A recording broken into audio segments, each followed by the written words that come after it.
Alexis Richard. And I'm Justice Dan. Thanks for joining us for the news we've been following for you.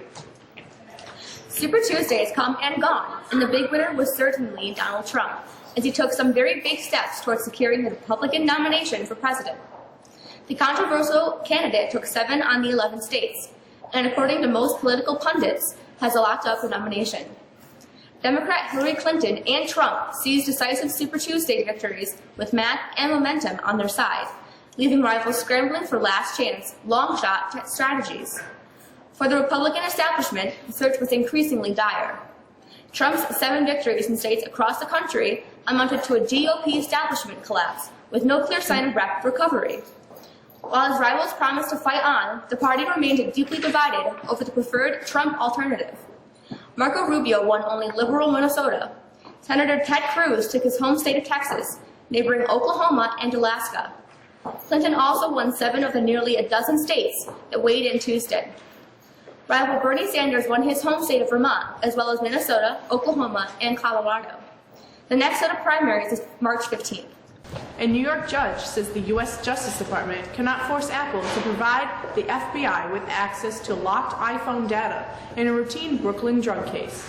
U.S. Magistrate Judge James Ornstein ruled Monday that decision follows a California magistrate judge's orders requiring Apple to create software to help the U.S. hack the iPhone of the shooter in the December 2nd killing of 14 people in San Bernardino, California. In October, Ornstein invited Apple to challenge the government's use of the 1789 law to compel Apple to help it recover iPhone data in criminal cases. Since then, lawyers say Apple has opposed the request to help extract information from over a dozen iPhones in California, Illinois, Massachusetts, and New York. In his handwritten will, al-Qaeda leader Osama bin Laden claimed he had about $29 million in personal wealth, the bulk of which he wanted to be used on jihad for the sake of Allah. This will was released Tuesday in a batch of more than 100 documents seized in a May 2011 raid that killed bin Laden at his compound in Pakistan. The al-Qaeda leader planned to divide his fortune among his relatives, but wanted most of it spent to conduct the work of the Islamic extremist terror network behind the September 11 attacks. The threat of sudden death was on his mind years before the fatal raid in Pakistan. President Barack Obama called Democrats and Republicans to the White House Tuesday to discuss election year standoff over the vacancy on the Supreme Court. Neither side showed signs of budging. In an awkward Oval Office sit-down that lasted less than an hour, Senate Majority Leader Mitch McConnell and Judiciary Committee Chairman Chuck Grassley delivered their case for refusing to consider any nominees to the highest court during the throes of presidential election. Their Democrat counterparts, meanwhile, resolved to, quote, continue beating the drum. Senate Majority Leader Harry Reid told reporters after the meeting. The gathering was the first time the leaders have met since Justice Antonin Scalia's death last month set off an election year clash over the Supreme Court vacancy. An Ohio school district was closed and all extracurricular activities canceled as authorities investigated a shooting by a 14-year-old boy that injured 4 students, including 2 who were hit by gunfire.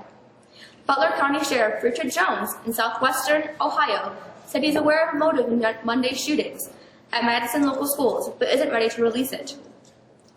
Jones said the 14-year-old was a student and there was a motive to the shooting which he did not identify.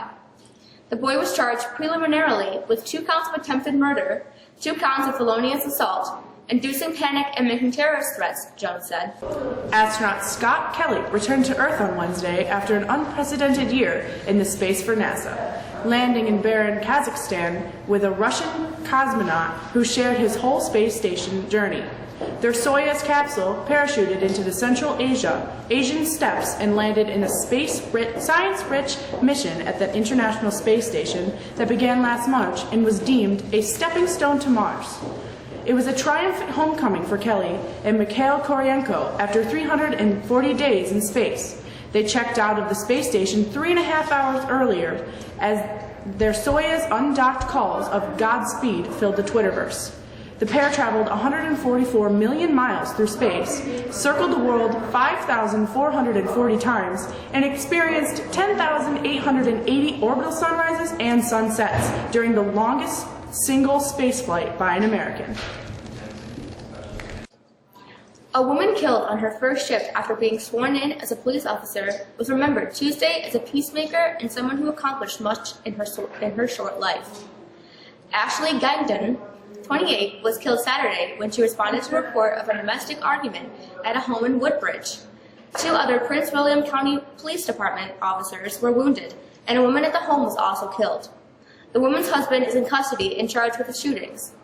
3 days later, family, friends, and hundreds of law enforcement officers in dress uniforms gathered at a chapel to honor Guyton. Mounted officers lined the route to the church, and police dogs and their handlers stood by at the church's entrance. The Washington Post reported, bagpipes played and officers saluted a hearse carrying Guyton's body as it pulled up to the church. The nation's 8-month decline in gas prices has come to an end, according to the petroleum industry analysis at the price tracking website GasBuddy.com. The national average has increased 3.7 cents per gallon in the last week to $1.74 a gallon, GasBuddy said. That's not the case in central New York area just yet. The average price in the area has not moved in the past week, averaging $1.83 a gallon on Sunday, according to GasBuddy's daily surveys of 190 area gas stations. Today's odd news of the day comes from California, where a test drive went badly for Google.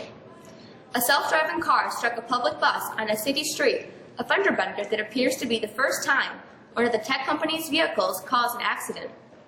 The collision occurred on Valentine's Day, and Google reported it to California's Department of Motor Vehicles in an accident report that the agency posted Monday. The car was rolling at 2 miles per hour and the bus at 15 miles an hour. No one was injured. The report does not address fault. However, Google wrote that its car was trying to get around some sandbags on a street in Mountain View, California, when its left front struck the right side of the bus. The car's test driver, who under state law must be in the front seat to grab the wheel when needed, thought the bus would yield and did not have control when the collision happened, according to Google's report. We're seeing a return of some winter weather today. How long will it last? Here's Bree with the forecast.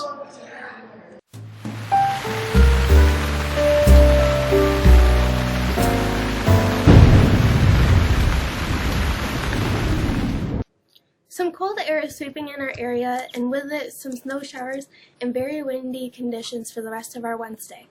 Temperatures won't get out of the mid-20s today, and we could see the wind continue to increase throughout the day.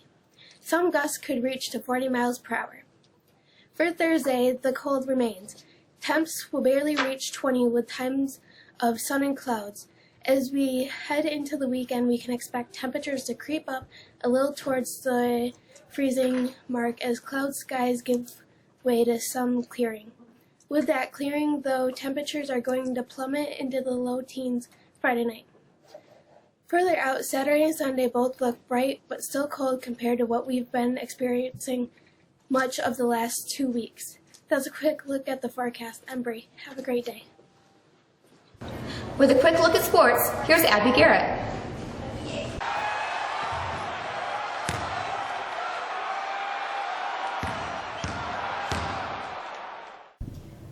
Yankees reliever Aroldis Chapman agreed to accept a 30-game suspension under Major League Baseball's domestic violence policy, a penalty stemming from an altercation with his girlfriend last October.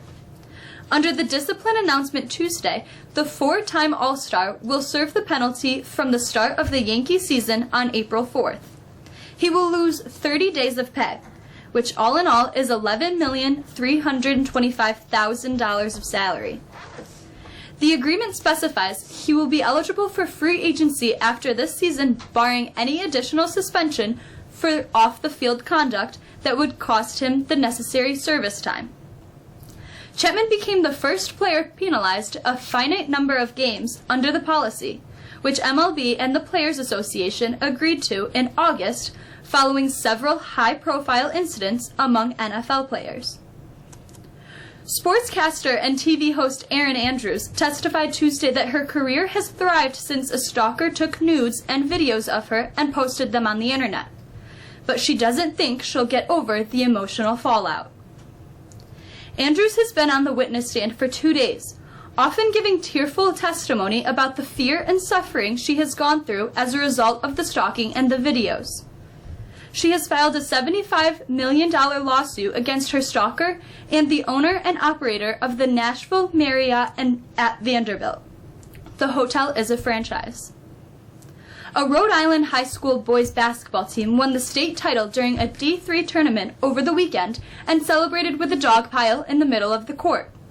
The only problem is that the game wasn't over yet.